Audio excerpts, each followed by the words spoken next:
ആചാരവഴിയിലെ വേറിട്ട വ്യക്തിത്വമായിരുന്ന തൃക്കരിപ്പൂർ കണ്ണമംഗലം കഴകം അന്തിതിരിയൻ കണ്ണോത്ത് കുഞ്ഞമ്പു അന്തിതിരിയന് കണ്ണീരിൽ കുതിർന്ന യാത്രാമൊഴി.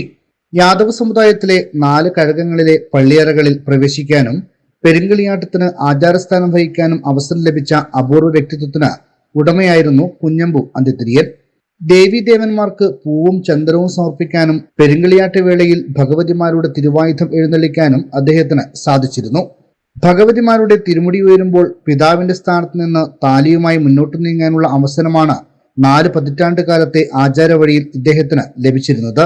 നീലേശ്വരം കേണമംഗലം കഴകത്തിൽ കാവൽക്കാരനും കാലുവരക്കാരനുമായി പ്രവർത്തിച്ച ഇദ്ദേഹം 56-ാം വയസ്സിലാണ് കണ്ണമംഗലം കഴകത്തിൽ അന്തിതിരിയനായി ആചാരപ്പെട്ടത്. 1996-ൽ പയ്യന്നൂർ കാപ്പാട്ട് കഴകത്തിലും 97-ൽ പിലിക്കോട് വേങ്ങക്കോട്ട് ഭഗവതി ക്ഷേത്രത്തിലും 2008-ലെ പള്ളിക്കര കേണമംഗലം പെരുങ്കളിയാട്ടത്തിലും കുഞ്ഞമ്പു അന്തിതിരിയനാണ് കർമ്മം ചെയ്തത്. ഈ 3 പെരുങ്കളിയാട്ടത്തിന് ശേഷമാണ് സ്വന്തം കഴകമായ കണ്ണമംഗലം കഴകത്തിൽ പെരുങ്കളിയാട്ടത്തിന് അദ്ദേഹം കാർമ്മികത്വം വഹിച്ചത്. 2024-ൽ കാപ്പാട്ട് കഴകത്തിൽ നടന്ന പെരുങ്കളിയാട്ടത്തിലും മുഖ്യ കാർമ്മികനായി.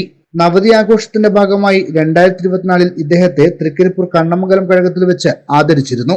2025-ൽ പള്ളിക്കര കേണമംഗലം കഴകത്തിൽ പെരുങ്കളിയാട്ടം നടക്കുമ്പോഴും അദ്ദേഹത്തിന്റെ വിലപ്പെട്ട സാന്നിധ്യം മുതൽക്കൂട്ടായി കഴകത്തിലുണ്ടായിരുന്നു.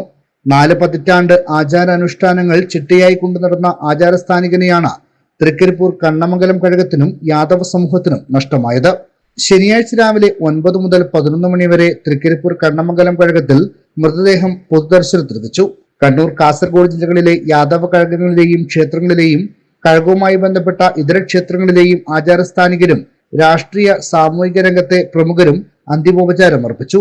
തുടർന്ന് നീലേശ്വരം പള്ളിക്കരയിലെ വീട്ടിലെ ചടങ്ങുകൾക്ക് ശേഷം ഇളമ്പച്ചി സമുദായ ശ്മശാനത്തിൽ സംസ്കരിച്ചു.